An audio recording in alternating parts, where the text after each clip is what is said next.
Hello everyone. आज है 18 मई और आज इस वीडियो में हम बात करने जा रहे हैं Mahindra and Mahindra financial services के बारे में। देखिए, भयंकर गिरावट है, भयंकर गिरावट। और सिर्फ ऐसा नहीं है कि सिर्फ महिंद्रा फाइनेंशियल सर्विसेज में ही गिरावट है, फाइनेंस सेक्टर के सारे शेयर्स आज टूट के बिखर रहे। सब शेयर्स, ज्यादातर शेयर्स में 10% से लेकर 20% की गिरावट है। Mahindra and Mahindra financial services के शेयर में आज 20% तक की गिरावट देखने को मिली है। 20% तक की गिरावट। इस वीडियो में हम बात करेंगे कि जब इतनी बड़ी गिरावट आई है तो क्या यहाँ पर हमें क्या करना चाहिए। क्या काफी सस्ता हो चुका है ये सोचकर खरीदारी करनी चाहिए या फिर अवॉइड करना चाहिए।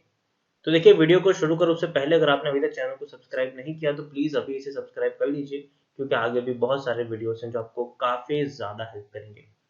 तो चलिए शुरू करते हैं। तो जैसे कि आप देख सकते हैं कि Mahindra and Mahindra financial service share 137 rupees के ऊपर ट्रेड कर रहा है। आज अभी देखे तो 18% से भी ज्यादा की गिरावट है, 31 रुपए डाउन है ये अभी। और पिछले एक महीने की हम बात करें तो पिछले एक महीने में इसके शेयर में 24% की गिरावट देखने को मिली है। 180 रुपए के ऊपर शेयर था, गिरावट आई, 140 पर गया, फिर एक वापस से बाउंस बैक किया, 175 रुपीज से भी ज्यादा का लेवल पर ये पहुंच गया। फिर इतनी बड़ी गिरावट आई कि 136 137 रुपए के आसपास ये शेयर अभी ट्रेड करने लग गया गिरावट के साथ। पिछले एक साल की हम बात करें तो पिछले एक साल में 64% तक की हमें यहाँ पर गिरावट देखने को मिल रही है। 434 रुपए तक का हाई इसने बनाया था। देखिए, 400 के लेवल से टूटकर आया है। इवन अगर हम बात करें फरवरी महीने में तो इस साल के फरवरी महीने में भी शेयर तकरीबन 400 रुपए के ऊपर ट्रेड कर रहा था। भयंकर गिरावट आई। 137 मतलब एक साल का सबसे बड़ा लो जस्ट अभी बना है। पिछले 3 साल की हम बात करें तो पिछले 3 साल में भी अगर हम देखेंगे तो 57% की गिरावट हमें देखने को मिल रही है। 527 रुपए तक का हाई इसने बनाया था और उसके बाद देखिए गिरावट ही गिरावट यहाँ पर देखने को मिली है। तो फाइनेंस सेक्टर की हालत कुछ खास अच्छी नहीं है। काफी बड़े गिरावट से फाइनेंशियल सेक्टर जो है वो गुजर रहा है। तो जरूर एक हम कह सकते हैं कि फाइनेंशियल सेक्टर की हालत उतनी अच्छी नहीं है। इवन खुद बैंकिंग शेयर गिर रहे हैं तो वहां पर आप समझ सकते हैं कि फाइनेंशियल सेक्टर की हालत तो कितनी बुरी अभी हो सकती है। आप खुद सोचिए कि बजाज फाइनेंस जैसा शेयर तक टूट के बिखर रहा है। ऐसे में महिंद्रा एंड महिंद्रा की बात करें या फिर बाकी अगर हम फाइनेंशियल सेक्टर एल&टी की बात करने जाए या फिर हम अगर बात करने जाए और भी कई सारे की बात करें तो हम समझ सकते हैं कि उतनी बड़ी अच्छी सिचुएशन में वो नहीं है। देखिए, मिड कैप स्टॉक है ये, तकरीबन 10,000 करोड़ के आसपास का इसका मार्केट कैप है। एनएससी में अगर हम देखेंगे तो 2,50,लाख से भी ज्यादा का वॉल्यूम ट्रेड है और अभी भी मार्केट क्लोज नहीं हुआ। अभी भी मार्केट क्लोज होने में अभी 15-20 मिनट का वक्त बचा हुआ है। यहाँ पर हम अगर बात करने जाए तो आप देख सकते हैं कि शेयर होल्डिंग प्रमोटर के पास 51.19% की होल्डिंग है। और प्रमोटर यहाँ पर कौन है? महिंद्रा एंड महिंद्रा लिमिटेड यहाँ पर प्रमोटर है जिनके पास 51.19% की होल्डिंग है और प्रमोटर के द्वारा एक भी शेयर गिरवी नहीं है। देखिए, एफआईएस ने होल्डिंग कट डाउन की है लेकिन म्यूचुअल फंड ने थोड़ी सी होल्डिंग बढ़ाई है। एफआईएस के पास जो पहले 24.85% की होल्डिंग थी वो 23.94% की होल्डिंग है। म्यूचुअल फंड के पास जो पहले 11.79% की होल्डिंग थी अब वो 12.14% की होल्डिंग देखने को मिल रही है। इंश्योरेंस कंपनी के पास कुछ भी नहीं है। नॉन इंस्टीट्यूशनल इन्वेस्टर के पास 9.32% की होल्डिंग देखने को मिल रही है। 27 म्यूचुअल फंड स्कीम ने पैसा लगाया है, 424 एफआई यहाँ पर निवेशित है। हाईएस्ट पब्लिक शेयर होल्डर की बात करें तो एचडीएफसी लाइफ इंश्योरेंस कंपनी है जिनके पास 2.94% की होल्डिंग है। इंडिविजुअल इन्वेस्टर होल्डिंग 3.46% की देखने को मिली है। और अगर हम बात करें डिविडेंड की तो 200% का डिविडेंड भी पे करा है। पिछले साल इन्होंने डिविडेंड पे किया था। महिंद्रा एंड महिंद्रा अगर हम बात करने जाए फाइनेंशियल सर्विसेज की तो जरूर टेक्निकल रेटिंग अभी भी कुछ खास अच्छी नहीं है, क्योंकि गिरावट अभी भी आ सकती है।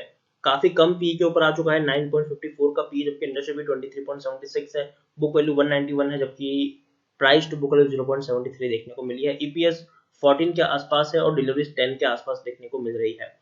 According to Moneycontrol user 36% लोग यहाँ पर खरीदारी करने की सलाह दे रहे हैं, 62% लोग बेचने की सलाह दे रहे हैं और 2% लोग यहाँ पर होल्ड करने की सलाह दे रहे हैं।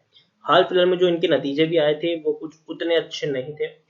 230 करोड़ का प्रॉफिट इन्होंने कमाया था मार्च क्वार्टर में, जबकि दिसंबर में 460 करोड़ तक का मुनाफा इन्होंने कमाया था। मतलब अगर पिछले क्वार्टर से कंपेयर करेंगे तो भैया बहुत बड़ी गिरावट है। इवन पिछले साल से भी कंपेयर करोगे तो बहुत बड़ी गिरावट है, क्योंकि पिछले साल 690 करोड़ तक का मुनाफा तक कंपनी ने कमाया था।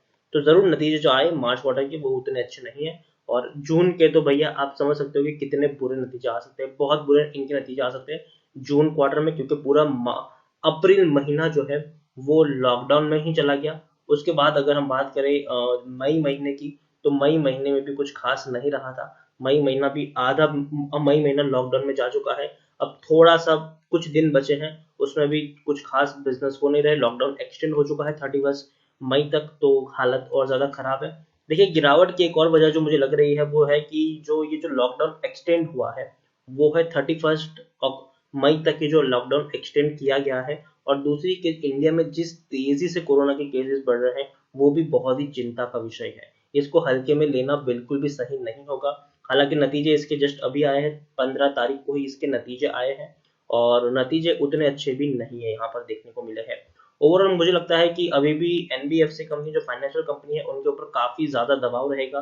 रीजन सिंपल है कि अगर हम यहाँ पर देखने जाए तो काफी सारा जो पैसा इन्होंने बांटा है एज अ लोन के तौर पर या किसी भी तरीके से तौर पर, तो वो पैसा अब रिकवर होगा कि नहीं वो बड़ा सवाल है। और दूसरा, पिछले 2 महीनों से जो लॉकडाउन है तो इन्होंने कोई नया बिजनेस किया नहीं है, कोई यहाँ पर इनसे लोन लेने के लिए आया भी नहीं, क्योंकि भैया इनका जो बिजनेस होता है वो जनरली इनकी जो लोन की ऑफिस रहती है वहां पर इनका सबसे ज्यादा मेजर बिजनेस होता है।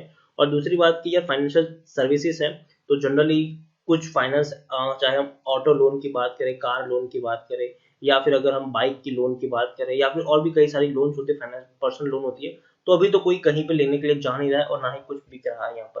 तो एक बहुत बड़ी गिरावट यहाँ पर भी देखने को मिली, बिजनेस काफी ज्यादा इनका अफेक्ट हो रहा है। और लॉकडाउन एक्सटेंड होने की खबर ने और ज्यादा शेयर को आज तोड़ के रख दिया है। और फाइनेंशियल कंपनी वैसे भी एक बहुत बड़े क्राइसिस से आने वाले दिनों में गुजरने वाली है। आप खुद सोचिए, जब बैंकिंग शेयर टूट रहा है, जब एचडीएफसी आईसीआईसीआई जैसे तगड़े शेयर अगर टूट रहे हैं, तो वहां पर महिंद्रा एंड महिंद्रा जैसे फाइनेंशियल कंपनी को शेयर टूटना तो लाजमी है। और जो उम्मीद की जा रही थी कि भैया राहत पैकेज मिलेगा, तो वो राहत पैकेज भी कुछ खास काम करता हुआ यहाँ पर दिखाई नहीं दे रहा है।